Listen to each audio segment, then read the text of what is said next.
सदृश परिस्थिती निर्माण झालेली आहे। मुख्यमंत्री एकनाथ शिंदे मराठवाड्याची दुष्काळ आढावा बैठक त्यांनी घेतली आणि अनेक उपाययोजनांची त्या ठिकाणी त्यांनी घोषणा केलेली आहे। त्यांनी सगळ्या गोष्टींची पूर्वतयारी केलेली आहे। मी तुम्हाला वास्तव दाखवण्याचा प्रयत्न करतोय।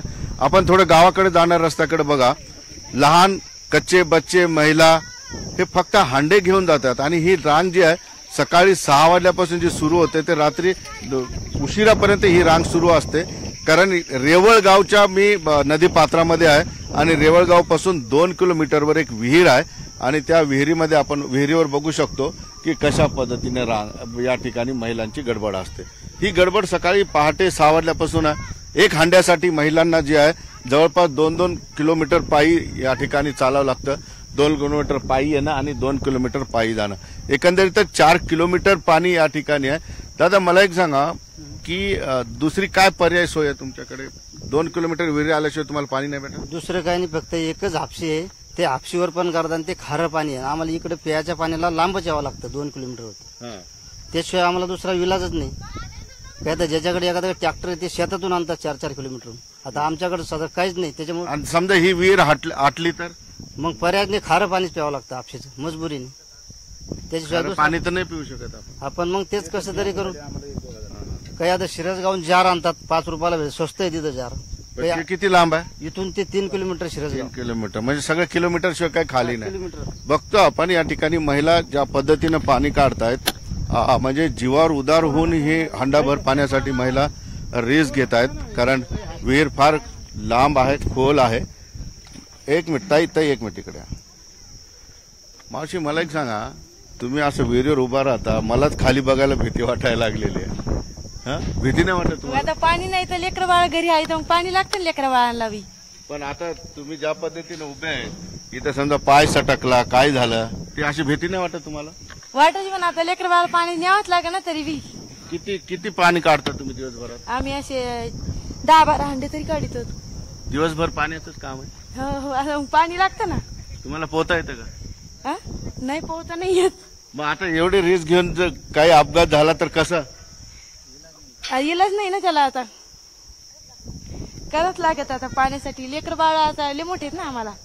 काही या महिलेचा एक पाय विहिरीच्या पोच्यावर आहे, दुसरा पाय कठड्यावर आहे। एक पाय जरी तिचा घसरला बिचारीचा तर तिच्यासोबत दुर्दैवाने अपघात होऊ शकतो। मात्र या महिलांना रोजची प्रॅक्टिस आहे, त्यामुळे त्यांची भीती सुद्धा गेलेली आहे। पण हा जीवावर गेम, म्हणजे जीवावर हे बेतू शकतं।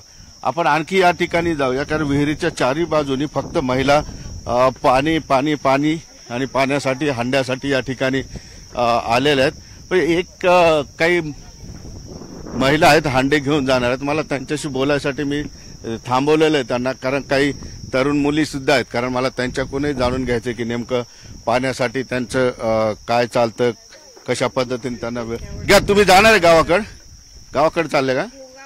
ठीक आहे, मी तोपर्यंत यांना बोलतो। दादा मला एक सांगा, तहसीलदार चंद्रकांत शेळके आहेत नाही? हो, शेळके साहेब। मी आता एक प्रयत्न करतो या ठिकाणी, कारण या गावाला जवळपास 500 ते 700 लोकवस्ती आहे, परंतु यांच्याकडे टँकर नाही आहे। यांचे तहसीलदार आहेत इथं, तहसीलदारांना मी एकदा फोन करण्याचा प्रयत्न करतो। चंद्रकांत शेळके, अंबड तालुक्याचे तहसीलदार, आणि त्यांना या गावाला टँकर का नाही हे विचारण्याचा प्रयत्न करतो। चंद्रकांत शेळके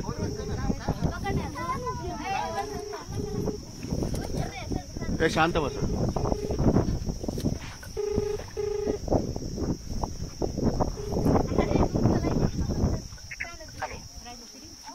हॅलो शेळके साहेब, मी सिद्धार्थ गोदाम बोलतो, IBN न्यूज 18 लोकमतचा मराठवाडा ब्युरो चीफ। दादा, अंबड तालुक्यातील मी रेवळगाव मध्ये आहे। या ठिकाणी गावकऱ्यांना 2 किलोमीटर विहिरीहून पाणी आणावं लागतं, त्यांना टँकर नाही आहे। पण मुख्यमंत्र्यांनी तर काल बैठक घेऊन आदेश दिलेले की जे कुणी टँकर मागतील त्या गावाला आम्ही टँकर देऊ लगेच। निश्चितच माननीय मुख्यमंत्री महोदयांच्या आदेशाचे पालन केले जाईल। सदर गावाचा जर प्रस्ताव आला तात्काळ त्या गावाला टँकर पुरवठा केला जाईल। तुम्ही अर्ज देणार लगेच देणार, पण त्या सरपंच 3 गावांमधून ग्रुप आहे सर आमचा। कोणतेही गाव असू द्या, ग्रुप असू द्या, तुम्हाला पाणी मिळेल पाहिजे आम्हाला, तात्काळ आम्ही देऊ ना, प्रस्ताव देऊन त्यांच्याकडे। चंद्रकांत शेळके सर, थँक्यू, तुमचे धन्यवाद। कारण इथं जवळपास सगळे गावचे लोक तुमचा आवाज ऐकताना ते सगळे खुश झालेले आहेत। धन्यवाद धन्यवाद. उद्या टँकर या गावात पोहोचेल हो यांचा अर्ज आल्यानंतर. हो. थँक्यू शेळके साहेब. बघा तुमच्याकडे आता हा टँकर सुरू होईल उद्यापासून. आता तुमची जबाबदारी आहे, तुम्हाला अर्ज करावा लागेल. अर्ज करून त्यांच्याकडे जमा करायचं. लगेच आपण काही महिला आता गावाकडे निघालेल्या आहेत, त्यांच्यासोबत थोड्या गप्पा मारत जाऊया. कारण यामध्ये बऱ्याच तरुण मुली सुद्धा आहेत आणि त्यांचा बराच वेळ जो आहे हा पाणी आणण्यामध्ये जात असतो. आणि इथून या विहिरीवरून गाव जवळपास 2 किलोमीटर लांब आहे. अनेक महिलांच्या समस्या आहेत, आजारी पडतात काही महिला, कारण 42-44 तापमान या ठिकाणी आहे. आई किती हंडा आहे तुमचा? किती हंडा आहे सकाळपासून? पहिलाच आहे. किती सोडा आहे? हा, पहिलाच आहे. एवढा चाललेला शेंदा येत नाही पाणी. पाणी शेंदे आहे. हा हाताने हा. हात दुखतो माझा. पण किती हांडे घेऊन जातात? 4-5 हांडे पाणी लागत आहे आम्हाला रोजचं. रोजचं. हा प्यायला तुमच्या घरात कोणी पुरुष नाही का आणायला?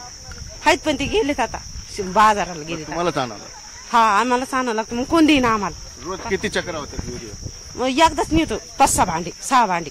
दिवसभरातून? हा रोजचं 6-7 भांडे पाणी लागतं आम्हाला. आणखी काही आहेत लहान लहान मुली सुद्धा आहेत या ठिकाणी शाळकरी.